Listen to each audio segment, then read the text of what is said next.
2023년 5월 17일 수요 예배 말씀입니다. 제목은 절대 믿음을 생명시 하여라. 절대 믿음을 생명시 하여라. 본문은 마태복음 8장입니다.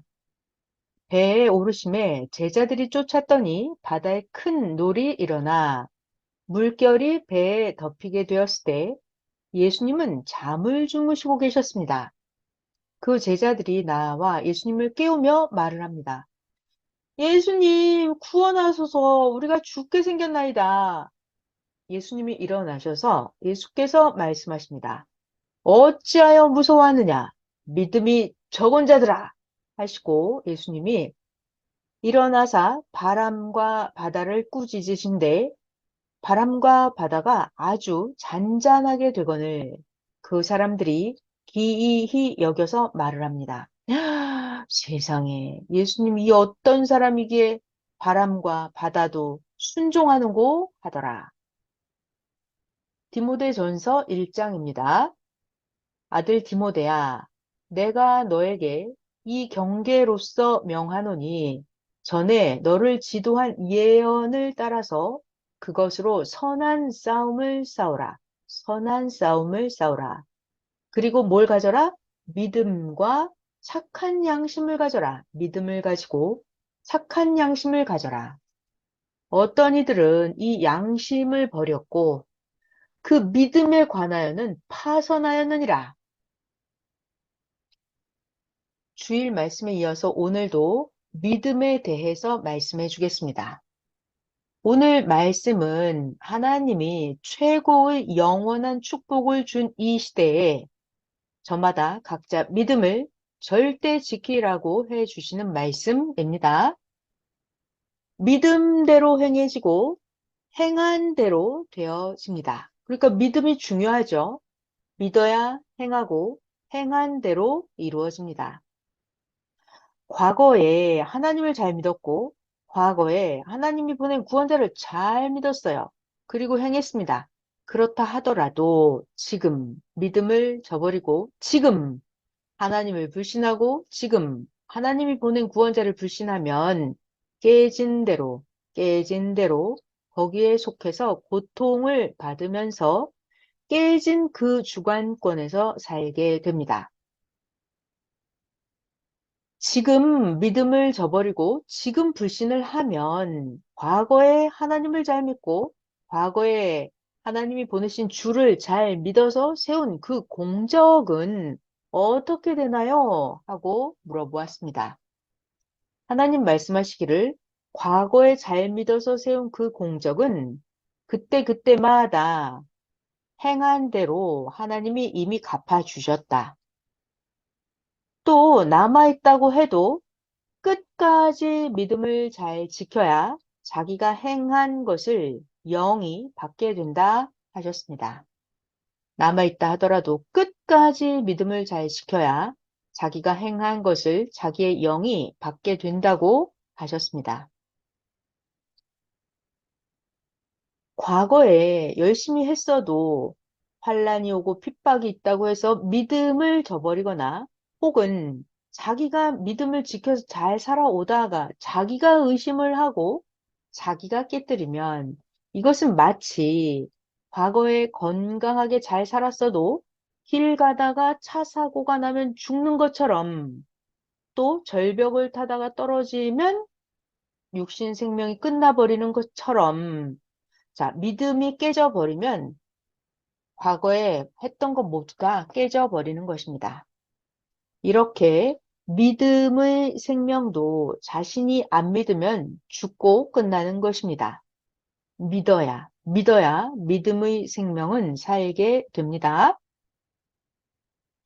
또 비유로 설명할게요. 배를 타고 천리나 되는 길 목적지를 향해서 가다가 800리까지는 희망으로 잘 갔는데 그때 누가 옆에서 야, 목적지에 가봤자 거기에 너 원하는 거 없어 라고 한 거예요. 그랬더니 800리까지 온 사람이 그 옆에 있는 사람의 말을 듣고서 더 이상 가지를 않는다면 그 사람은 거기서 끝납니다. 그러니까 이런 사람의 말을 들을 필요가 있어요? 없죠. 자기가 그 말을 듣고 더 이상 가지 않는다면 그 사람은 거기서 끝나버립니다. 과거에 아무리 희망으로 잘 왔어도 그 과거의 공적은 이미 오는 동안에 다 받고 끝난 것입니다. 우리들의 믿음도 이와 같습니다. 희망으로 잘 오고 기뻐했어도 믿음이 깨져버리면 거기서 끝나게 됩니다. 그러니까 하나님, 성령님, 예수님도 늘 끝까지 가야 된다 말씀하십니다. 끝까지 가야 된다. 농부가 곡식을 심고 끝까지 안 하면 어떻게 되나요? 열매를 거둘 수가 없습니다. 이와 같이 믿음도 끝까지 안 하면 영도 구원을 못 얻고 육도 구원을 얻지 못합니다. 끝까지 안 하면 영도 육도 구원이 없습니다. 집을 짓는 자가 끝까지 집을 짓지 않아요. 짓다가 말아요. 그러면 그 집은 쓸 수가 없습니다. 이와 같이 끝까지 해야 영도 완성, 육도 완성이 되어서 제대로 쓰고 원하는 것을 이룹니다. 사람도 태 안에서 끝까지 성장이 안 되면 불구의 생명이 되든지 사람의 생명이 되지를 않습니다. 믿음은 끝까지 지키는 게 힘입니다. 믿음은 끝까지 지키는 게 생명입니다. 생명의 말씀을 전해주는 주의 말씀을 듣고도 자기가 안 믿고 자기가 행하지 않으면 즉시 사망권의 영향을 받고 심판을 받아서 고통을 겪게 됩니다. 자기가 안 믿고 자기가 행하지 않으면 즉시 사망권의 영향을 받고 즉시 심판을 받고 그때부터 고통을 겪게 됩니다. 반대로 사망권에 있는 자가 생명의 구원의 말씀을 듣고 말씀을 지키면 즉시 사망권에서 육도 나오고 영도 나와서 고통을 벗어납니다. 예수님은 죄를 짓고 고통을 받는 자가 믿고 회개하면 100% 용서해 주신다고 하셨습니다. 일부만 용서를 해주면 구원을 받을 수가 없다 하셨습니다. 그래서 예수님은 말씀하시기를 그러니까 너희들도 서로서로 100% 행해야 되고 서로서로 죄를 100% 용서해야 된다. 그래야 예수님이 너희도 용서를 해주니까 그래야 죄 짓고 고통받는 데서 100% 나오게 된다 하셨습니다. 하나님 예수님도 100% 용서해 주니까 우리도 서로 상대방의 죄를 100% 용서해 줘야 됩니다. 그래야 죄 짓고 고통받는 데서 100% 나올 수 있게 됩니다. 우리가 하나님을 믿고 주를 믿으면 하나님의 뜻대로 살아야 됩니다. 하나님의 뜻대로 살아야 됩니다. 하나님, 성령님, 주님도 100% 용서로 행하시는데 우리도 그 안에 사니까 100% 용서로 행하면서 살아야 됩니다. 믿음도 하나님 안에서 100%이어야 합니다. 100% 믿음이라야 절대 믿는 것입니다. 100% 믿음이라야 절대 믿는 것입니다. 우리가 이 시대에 이 복음을 믿게 된 것은 절대 하나님의 뜻이 있어서 하나님, 성령님, 예수님이 부르셨기 때문에 이 복음을 믿게 된 것입니다. 하나님이 이 시대에 우리들을 부른 뜻은 뭘까요? 하나님이 우리를 왜 불렀을까요? 이 시대에 하나님의 말씀을 듣고 믿고 이 시대에 하나님의 창조 목적을 이루어서 육도 평생 동안 하나님의 사랑의 대상으로 하나님을 사랑하면서 살고 영도 영원토록 하나님과 같이 사랑하며 살려고 합당한 전도자를 통해서 우리를 불렀습니다. 이것이 하나님의 뜻입니다. 이렇게 어마어마한 큰 뜻이 있어서 우리 각자를 불렀는데 전지전능하신 하나님의 뜻을 자기가 스스로 깨뜨리고 자기를 향한 영원한 목적을 이루는 믿음을 깨뜨려 버리면 자기에 대한 후회가 일생 동안 계속되고 영원토록 계속됩니다. 신앙의 모든 뿌리는 믿음에서 시작이 됩니다. 신앙의 모든 뿌리는 믿음에서 시작이 됩니다. 신앙은 무엇을 믿는 것일까요? 신앙은 하나님이 구원자와 함께 해주신다. 이것을 믿는 것입니다. 그러니까 신앙은 하나님도 믿고 구원자도 다 믿는 거예요. 그것이 신앙입니다. 그러니까 잘 믿게 하려면 어떻게 해야 되냐면 처음에 전도자가 잘 믿게끔 말을 아주 잘 해야 잘 믿게 됩니다. 전도자가 처음에 말씀을 잘 전해줘야 이를 통해서 성령님도 역사하시고 감동을 받게 되고 믿게 됩니다. 이것은 마치 농부가 씨를 뿌릴 때 먼저는 땅에서 돌을 골라내야죠. 흙을 잘 고르고 흙을 좋게 만들어 놓고 그리고 나서 씨를 뿌려야 제대로 싹이 나는 것과 같습니다. 가시밭이나 길바닥이나 돌밭 같은 마음은 확인을 해보고 아예 씨를 뿌리지 말아야 합니다. 이런 가시밭, 길바닥, 돌밭 이런 데 씨를 뿌리면 헛수고만 하게 됩니다. 전도에다 놓고 잘 가르쳐야 의심의 마음에 믿음이 똑바로 100% 들어갑니다. 잘 가르쳐야 합니다.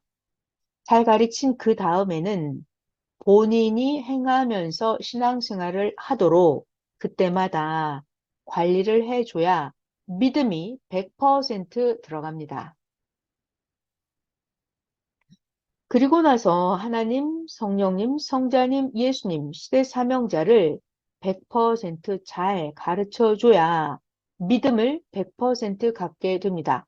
제일 중요한 건 뭐다? 잘 가르쳐야 된다.